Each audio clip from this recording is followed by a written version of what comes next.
成婚后，我与王爷忙于公务。此次他毒发，我才意识到，这几年来我可以专心投身仵作之事，都是他默默支撑着我。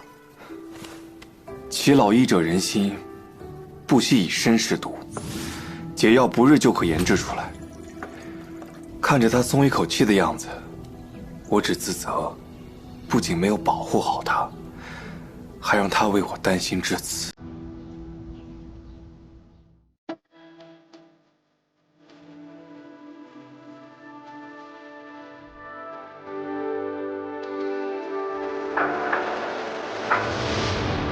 一段未告别的离别。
这就是长寿的房间啊。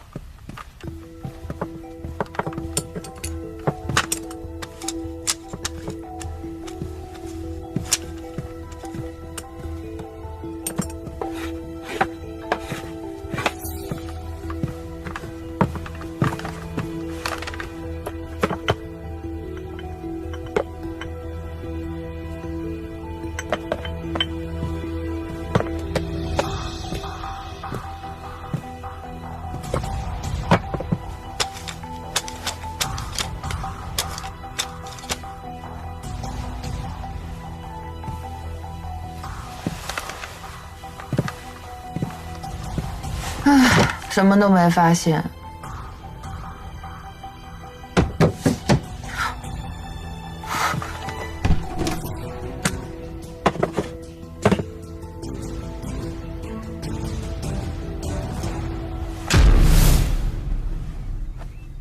问过楚河了，他完全不知道长寿有何不妥，懵得很，也嘱咐他保密长寿的事。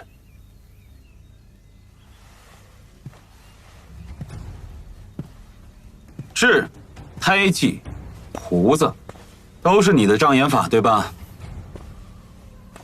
去年的时候，长安就已经闹过一次肝霉疮，教坊的画眉姑娘也染了病，却意外地治好了这必死之症。不是因为她的体质特殊，也不是因为这肝霉疮当真有医治之法，只是你们为了今日的计谋而做的尝试。你用这改头换面的伎俩，以伙计的身份潜藏在药肆里，利用沁香向乐伎们散发迷香，以此控制朝中官员。若是有人不从，或需按诛之，就直接毒杀。万千山、赵凤鸣，皆惨遭你毒手。你得知沁香和谢怀定的往事，本想用同样的手段毒杀谢怀定将军，不曾想沁香虽堕入风尘，却依然对谢怀定一往情深。你怕走漏风声，不得已杀人灭口。沁香殊死挣扎中，给我们留下了证据。你要不要说一句，这是猫挠的呢？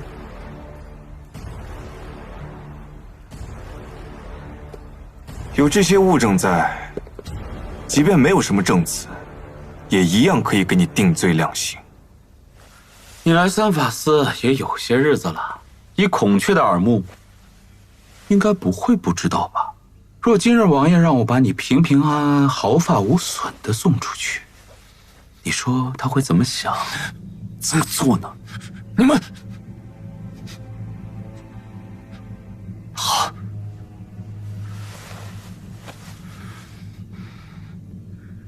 都说安郡王是正人君子，你们竟也使得出如此诡异的手段。不战而屈人之兵，善之善者也，何来诡异之谈？安郡王，我所做的那一切都被你看出来了。对，你猜的都对，但是我只负责用药，掌握这一切的，以及下达命令的，就是孔雀。孔雀到底是谁？不知道，从来都是他联系我们，我们对他一无所知，而且每次他见我们的时候，都戴着面具。戴面具？你们只认面具，不认人？对，他面具上纹样特殊，只他一人独有。说吧，面具长什么样？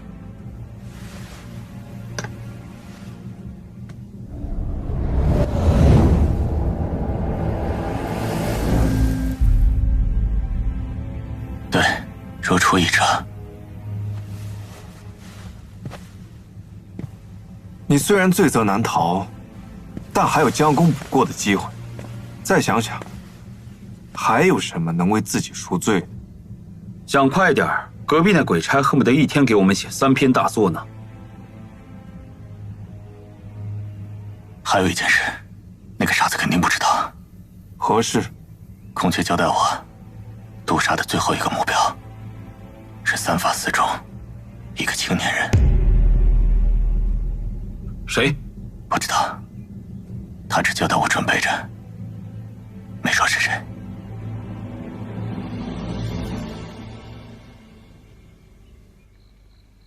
难道他们是想对你下手？如今线索太少，还不能确定。赵三瑶负责8品以下武官的任命调动，万千山一向主战，一篇讨南诏檄文激起了不少士气。赵凤鸣和谢怀定皆是要派往胶州领兵的将领，这些人都和南诏与大唐的战事息息相关。那他们的下一个目标一定是你啊！如今能引起朝纲动荡的，还有另一个人，右承安。没错，他们很有可能杀右承安，为出战做借口。凡国之动兵，再无耻，也定会寻一个光明正大的由头。右承安，南诏2王子，在两地关系如此紧张之时，猝死在大唐，南诏再出兵，就是师出有名。你这段时间务必要加派人手，保护好右承安。是。其实我有点危险吧？南诏又没有指名道姓，万一是我呢？这是什么好事吗？还有往自己身上揽的？锦衣说的没错，孔雀心思叵测，任何疏忽都有可能成为他击溃我大唐的缘由。所以不光是我们2个，3法司所有人都要提高警惕。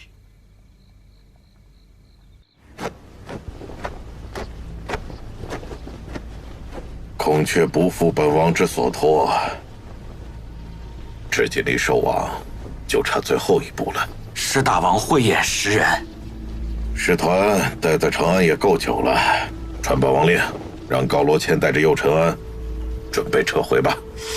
大王，高大人还好办，只怕大唐那边不肯放2王子。那就更好，本王正好以此为由出兵胶州，讨伐大唐。只怕如今跟筛子一样的大唐，不敢跟本王较劲。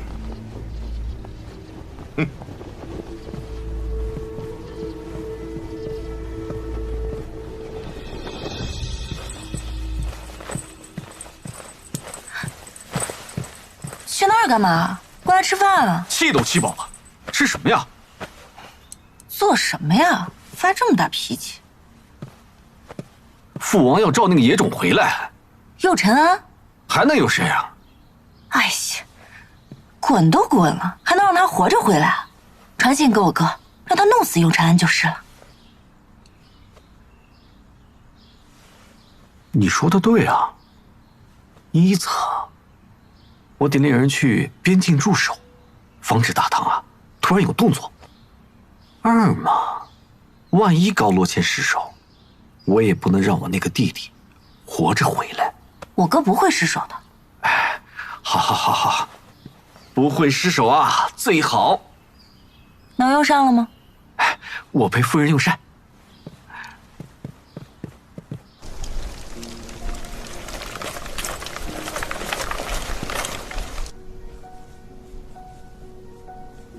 仅于武帝，见子如。路途顺利，一至胶州，不必挂念。近日，吾在南诏边境巡查之时，发现一怪事：多次遇到我大唐猎户装扮之人，在南诏边境山林中往返。但这群猎户无论身形、步态，还有对周边环境的警觉状态，都更像训练有素的士兵，并且他们车上装载的猎物散发出强烈的腐尸味道。我怕这是南诏的什么诡计，我会继续探查他们的底细。你在京城若有什么消息，也可告知于我，尽力守属。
我用老家的做法腌了莲藕，原本担心啊，这京城的气候做不成。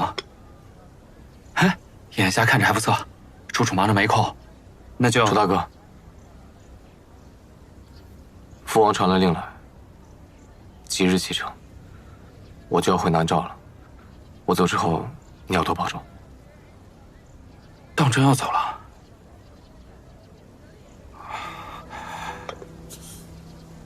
嗨。天地之大，又不是不见了，说这些干嘛？我就怕我这一别就是永别了。我那哥哥不会让我安然回去的，这条路对我来说就是我的黄泉了。小安，天塌了，大哥给你顶着，我现在就去找我妹夫，让他遣人把你安全送回南诏。不必了，不麻烦楚大哥，也不麻烦安君王。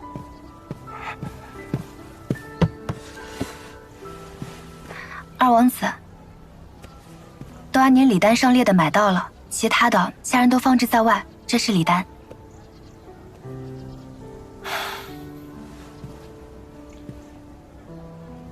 麻烦了。小安，你这是干嘛？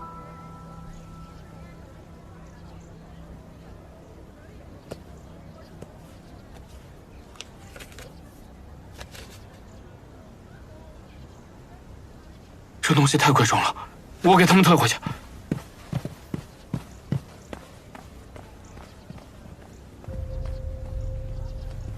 李大人那边传信，果然如你所说，他的摊子探到，右龙胜令高罗谦在长安对你下手。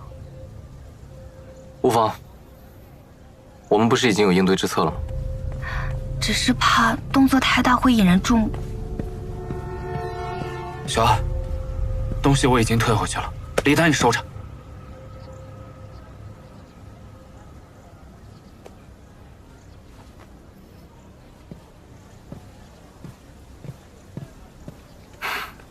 楚大哥，为了防止我那哥哥找我麻烦，我有一事相求。有什么需要帮忙的，你尽管说。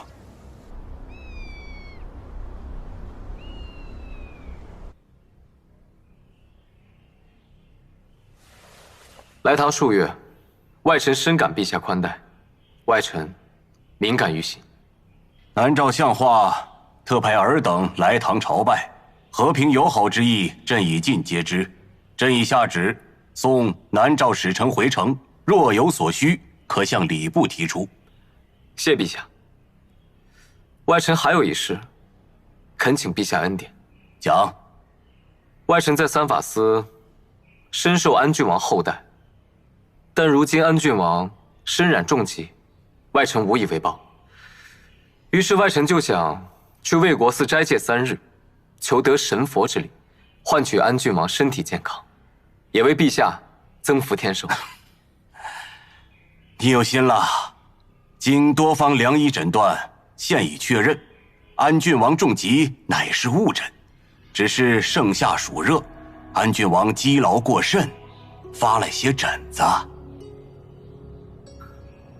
既如此，那外臣便安心了。在大唐，外臣对陛下一片感恩之心。此次祈福，也是想回馈陛下和大唐子民。外使朝圣斋戒自然是好事，只是不知道礼部那边可否安排了其余事项，来不来得及，在寺院安排周详。斋戒祈福不在仪式，而在发心。外臣一片赤诚之心，也不劳烦陛下进行其他外事安排，外臣一人在寺院即可。报，陛下，安郡王求见。宣。陛下，此次斋戒祈福，外臣的确有私心。是何私心呢？神官法师乃南诏得道高僧，却在大唐惨遭杀害。南诏信众悲痛欲绝，难以释怀。此次祈福也是为了超度神官法师的冤魂，告慰南诏信众诚敬之心。二王子一片诚心，不如我带三法司护卫随同，也好有个照应。安郡王，我在三法司这些时日，深知安郡王工作繁重，况且安郡王现在患病未愈，还是不劳烦。二王子，既是平息非议，消除百姓芥蒂，自然不能由南诏一方出面。刚刚在殿外，我也听到二王子要为我念经，消灾延寿，更是感念二王子一片诚心。陛下，臣愿代朝廷与二王子同赴魏国寺祭奠神官法师，以彰陛下修好之意。准。两位手足同心，玉坤金友，这正是大唐与南诏修好之意啊！谢陛下，那就有劳安郡王了。外臣告退。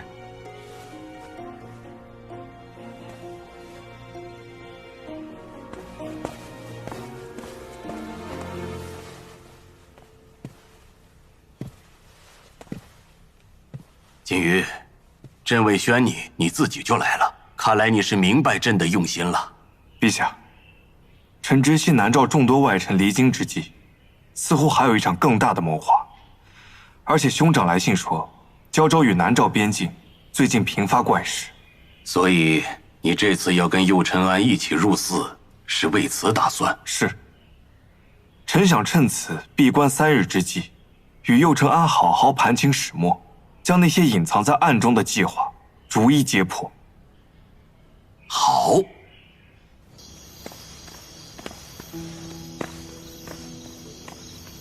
这花开的可真好啊！唉，今夏太忙了，都没来得及看上一眼。把眼睛闭上。做什么？闭上。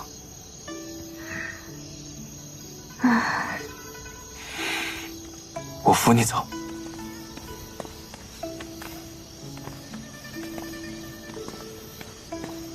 坐。数3下，睁眼。1、2、3。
不行的，王爷，成亲时不都说好了？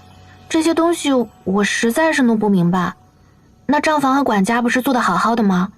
我跟你讲，这些你要是交给我管，咱们就得喝西北风了。不是让你管，你先看看。看什么？是府里没银子了吗？没有太多。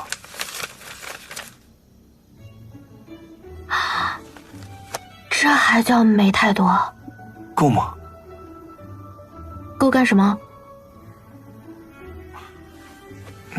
是不太够干什么？不是，我不是这个意思。我是说，你要拿这么多银子做什么？我也是听了一位友人的建议，成亲之后，安郡王妃这一头衔，带给你的束缚远大于尊荣。我没能给你安逸富贵的生活，轻飘飘几句迁就的话，又难以表达诚意，思来想去，只能用它来弥补一二了。你不要拒绝，就当为了让我安心。但让我安心的从来都不是这些啊，是你。所以，你要好好顾惜一己安危。就是给了我最想要的了。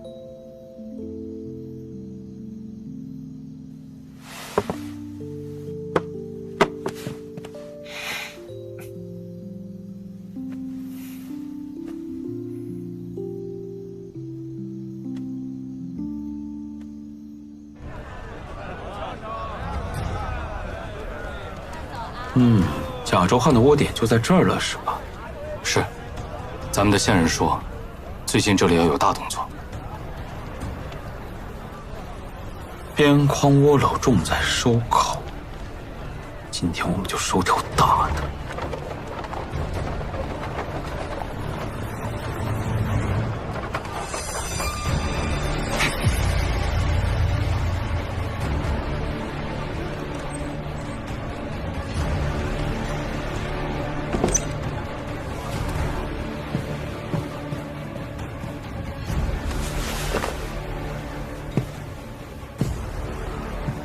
见过首领。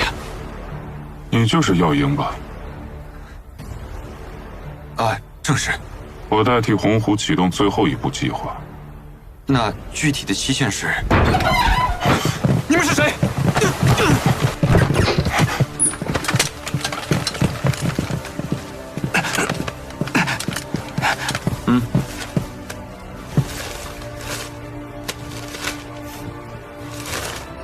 孔雀。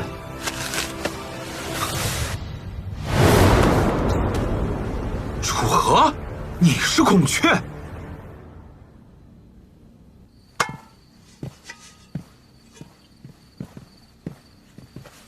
王爷，知道你要去魏国寺，本不想这么晚打扰你。不是重要的事，你也不会三更半夜来找我。发生何事了？楚楚睡了吗？睡了。怎么了？我们抓到孔雀了，是楚河。西楚，是今日他与手下接头的时候抓到的，面具和图案全部都对得上。我当场就抓捕了他，但是去干什么，什么时候来的，他死活都不肯说。楚河，孔雀。从审讯的讯息上来看，楚河似乎了解的很少，更像是被利用，但他嘴又严得紧，所以后面到底有什么安排，还未可知。他们若想针对三法司，渗透进来，最好的人选就是楚河，既不在朝堂，又与三法司的人关系密切。眼下孔雀是谁已经不重要了，重要的是得知道他们下一步怎么做。那你明天还去魏国寺吗？不得不去。我们已经身在局中，我们在明，对方在暗，就快要浮出水面了。等我们再推一把，逼他们现身，才能有胜算。那楚河怎么办？楚河被抓的消息务必要保密，封锁消息，把水搅浑了，不能让他们知道我们的每一步。那楚楚怎么办？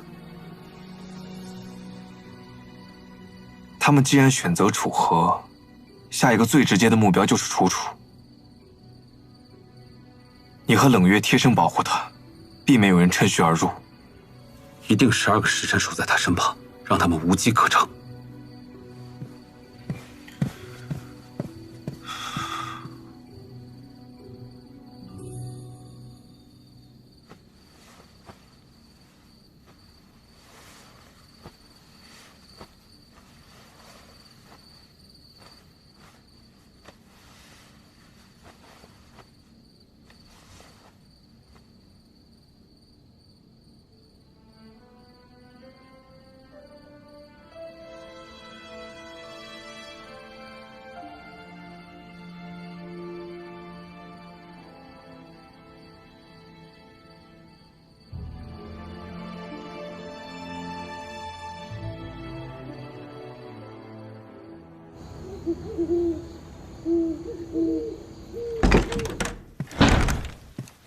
大人，大王子来信。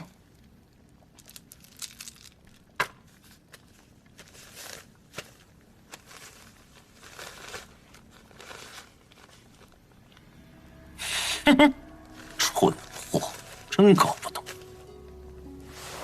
他是怎么做到现在这个位置？大人，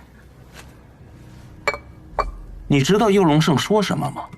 他说，刺杀右尘安的这次行动有奖有罚。哼，要不是我一次次的帮他想办法，他都不知道自己会被右尘安玩死过几次。大人息怒，等大王子顺利登基，南诏就是您的天下。所以啊，这一次是最佳时机。这个右尘安啊，非要亲自去寺里念经，真是天助我也。只是，萧锦瑜是个麻烦。萧锦瑜是来趟浑水的，他要是敢捣乱，索性我们就搂草打兔子，一并解决了他。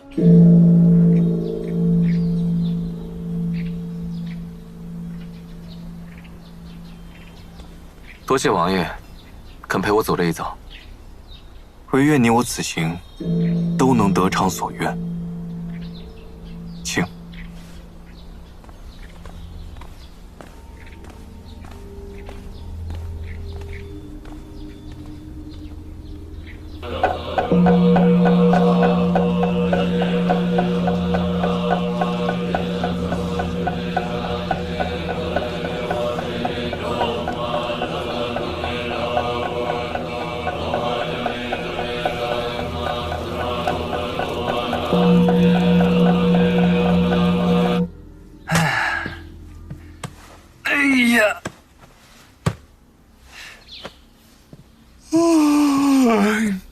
陈峰，王妃，你这么早就来了？今天三法司没有安排吗？你这么闲？景少卿说等王爷出魏国寺再安排事务。那劳烦你替我跑一趟可好？王妃请吩咐。你去把寿昌节以来三法司经手过的案子、卷宗还有资料，全都给我搬到三司阁，我在那等你啊。那得多少啊？多谢啊。王妃，你怎么突然想看这些啊？我总是觉得右长安这次祈福没那么简单。属下告退。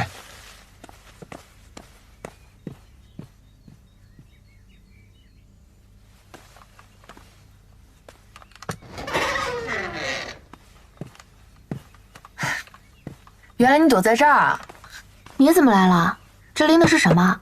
我给你带些吃的，我亲手做的。亲手做的？你何时学会做饭了？我就是因为不会做，所以才学的嘛。你向来都是宁可饿3天都不进伙房，到底怎么了？锦衣惹你生气了？对呀，真是什么都瞒不过你。今日我跟锦衣吵架了，所以才想着来投奔你的。吵架了？为什么？因为今日我闲来无事，就想做顿菜试试，结果他竟然说我做的菜味同嚼蜡，气得我直接离家出走了。我尝尝。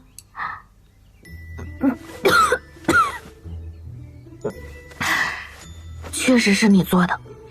味同嚼蜡这个说法吧，我觉得锦衣他嘴上留德了。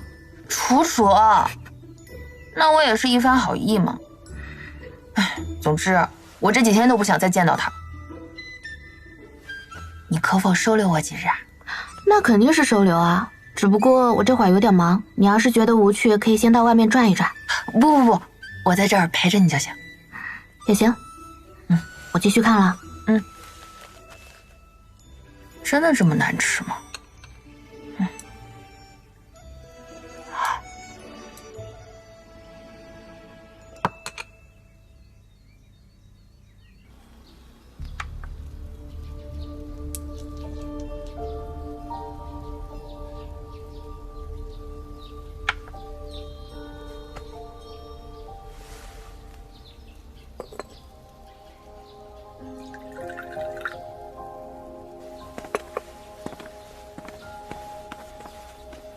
安郡王，我刚沏的茶，坐。我从府中带了一些今年的新茶，请无念法师煮了一下，很有兴致，一同品鉴一番。却之不恭。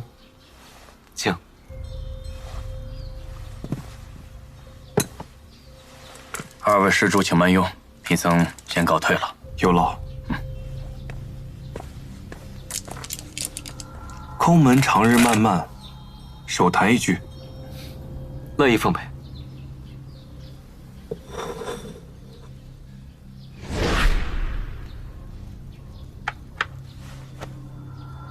在下离京在即，安郡王却入寺陪我3日。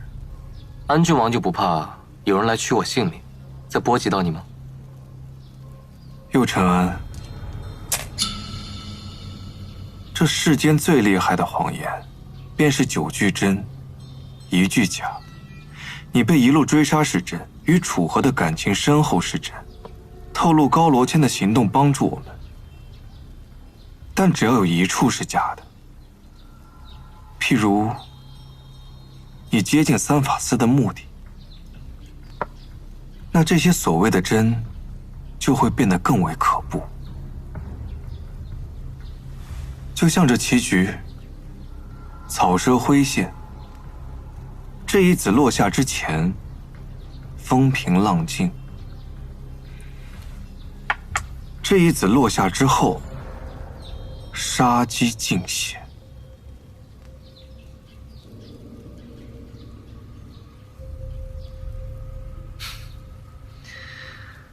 欲加之罪，何患无辞呀？安郡王，我在进长安城之前，可是一路被人追杀，几近丢了性命。进三法司，不过是我的自保手段罢了。安郡王多虑了吧？那你拿出图谱来，引起我和楚楚的注意，也是为了自保。安郡王觉得呢？你图谱所绘之人的体表与我极为相似，略懂仵作之道的人一看便知。楚楚问了你很多次，你却只是装傻。一是想引起我的怀疑，是否遭到身边的人背叛出卖；二，你是想转移我的注意，让我活在被窥视的恐惧当中，而你，则是以诸如此类的许多手段隐匿自己的行动和目的。萧景宇，我对你和楚楚，从来都是诚心相待。